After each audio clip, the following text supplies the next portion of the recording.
TV సామాజిక బాధ్యతే లక్ష్యం. హాయ్ నమస్తే, వెల్కమ్ టు కంచెర్ల టీవీ. నా పేరు ధరణి. దేశంలో వాహనాల వినియోగం గణనీయంగా పెరిగిపోతుంది. రోజు వేలాది వాహనాలు రోడ్డుపైకి వస్తున్నాయి.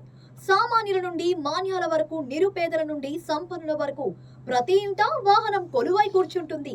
వ్యవసాయదారులు, చిరు వ్యాపారులు, కూలీ పనులు చేసుకునేవారు కూడా సొంత వాహనాలను సమకూర్చుకుంటున్నారు. తెలంగాణలో వాహనాల సంఖ్య భారీగా పెరుగుతోంది. రాష్ట్ర వ్యాప్తంగా అన్ని రకాల వాహనాల సంఖ్య 1.77 కోట్లు దాటినట్లు గణాంకాలు వెల్లడించాయి.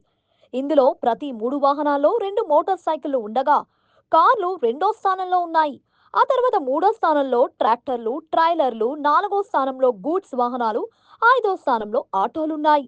2014లో ఉన్న 71.52 లక్షల వాహనాలతో పోలిస్తే ప్రస్తుతం 150% వాహనాల సంఖ్య పెరిగింది. 2025 మార్చి 31 నాటికి తెలంగాణలో మొత్తం వాహనాలు 1.73 కోట్లు కాగా ఆగస్టు 31 నాటికి ఆ సంఖ్య 1,77,00,000 దాటిపోయిందని రాష్ట్ర రవాణా శాఖ వెల్లడించింది.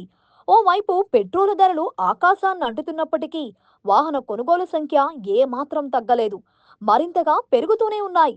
తెలంగాణలో ప్రతి సంవత్సరం సగటున 9.3 లక్షల కొత్త వాహనాలు రోడ్డెక్కుతున్నట్లు అధికార లెక్కలు వెల్లడిస్తున్నాయి. నెలకు సుమారు 77,500 వాహనాలు రోడ్డు మీదకు వస్తున్నాయి. అలాగే సరుకులన్నీ రవాణా చేసే గూడ్స్ బళ్ళు, లారీలు తదితర వాహనాల సంఖ్య కూడా భారీగానే పెరుగుతుంది.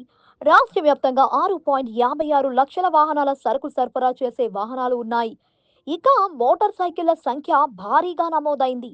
దాదాపు ప్రతి ఇంట్లోనూ 2-3 ద్విచక్ర వాహనాలు ఉన్నాయి.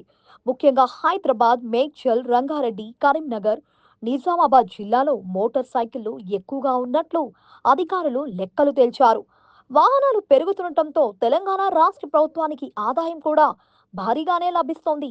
ప్రధానంగా వ్యక్తిగత వాహనాల నుంచి లైఫ్ ట్యాక్స్ రూపంలో, రవాణా వాహనాల ద్వారా త్రైమాసిక పన్నుల రూపంలో ఆదాయం సమకూరుతుంది.